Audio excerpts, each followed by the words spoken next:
დღეს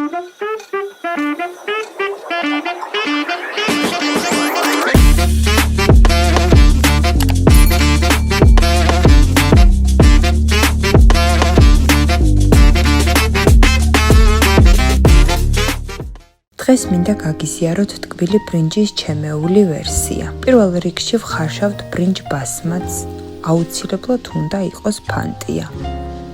შემდეგ გადავავლებთ მას ცივ წყალს და დავაყოვნებთ საწურზე. ამასობაში გავამზადოთ მთავარი გემრიელობები. მოზრდილ ნაჭრებად დავჭრათ ვაშლი.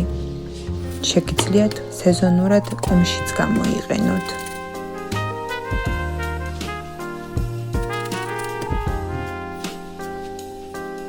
მოვამზადოთ ფორთოხლის ან ლიმნის ცედრა.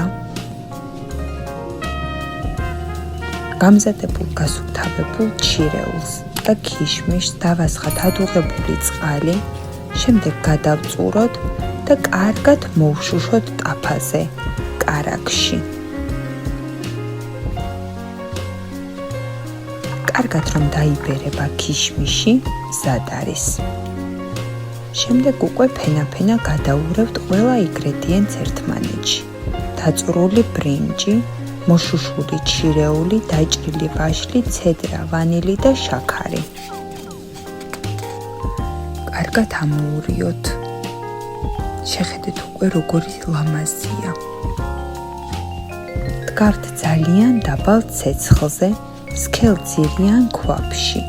თავსახურს აუცილებლად უნდა ამოვაკრათ სუფთა ჩაის ტილო, რადგან ორთქლი მან შეიწოვოს და ბრინჯი გამოვიდეს ფანტია.